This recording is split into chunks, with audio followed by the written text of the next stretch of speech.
तालियों को माफ करना अल्लाह का काम है, लेकिन उनकी अल्लाह से मुलाकात करवाना भारतीय सेना का।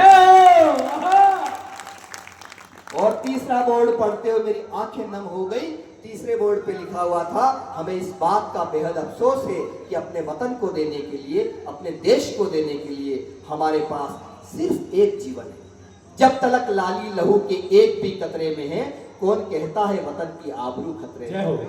कविता जिंदाबाद हमारी कविता जिंदाबाद, कविता जिंदाबाद हमारी कविता जिंदाबाद। और कविता रहती कहाँ है मित्रों?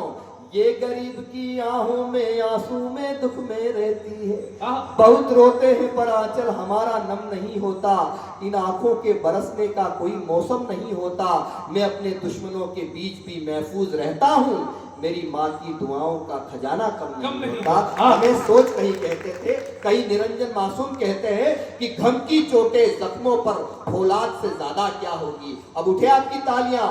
घम की चोटें जख्मों पर फौलाद से ज्यादा क्या होगी? अरे माँ की दौलत दुनिया में औलाद से ज्यादा।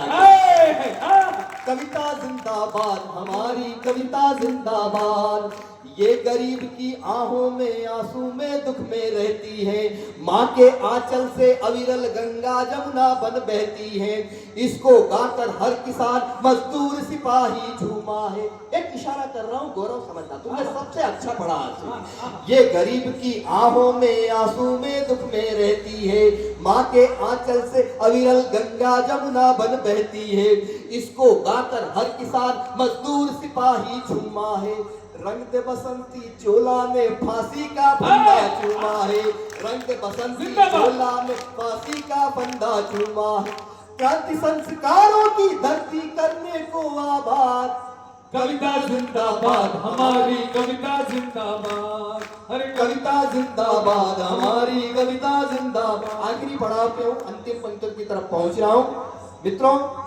मैंने जब कविताएं लिखनी शुरू की थी तो माँ के सामने, सरस्वती के सामने एक शपथ ली, माँ मुझे इतनी शक्ति देना, इतनी ताकत देना, इतनी हिम्मत देना, कभी वक्त आए तो अपने आप के खिलाफ भी लिख सकूं, लेकिन अगर मेरे देश की बात हो तो अपने बाप के खिलाफ।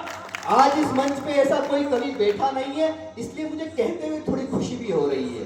कविता जिंदाबाद हमारी कविता जिंदाबाद, कुछ कवियों की वाणी लेकिन सरकारी हो जाती, कुछ कवियों की वाणी लेकिन सरकारी हो जाती है, माँ के मंदिर की वीणा जो दरबारी हो जाती है, स्वर्णिम इसके शिलालेख हो करती ये परवाह नहीं, पद्म पुरस्कारों की भी तो रहती इसको चाह नहीं, तन जाती है भरी सभा में कहकर मुर्दाबाद, कविता जिंदाबाद हमारी कविता जिंदाबाद, कविता जिंदाबाद हमारी।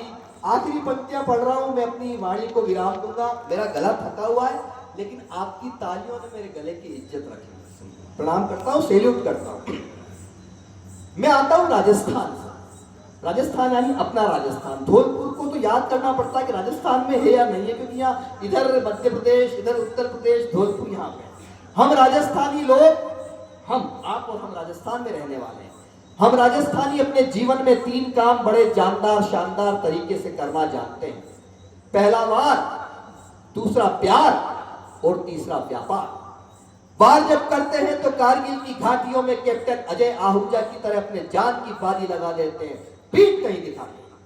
प्यार जब करते हैं तो रेतीले ढोरों की धरती में ढोला और मारू के गीत गूंज उठते हैं, मीरा के भजन गूंज उठते हैं। और व्यापार जब करते हैं तो लक्ष्मी मित्तल बन के पूरी दुनिया पे छा जाते हैं। जय हो राजस्थान।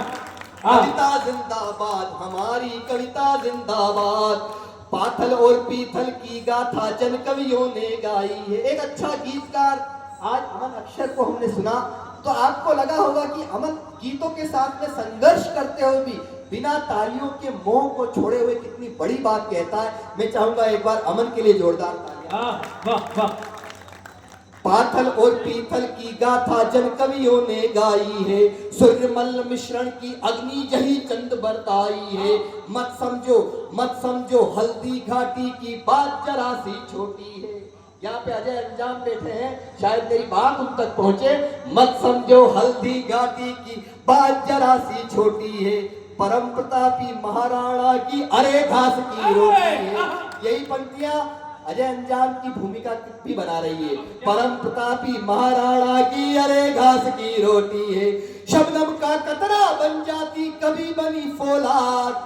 कविता जिंदाबाद, हमारी कविता जिंदाबाद।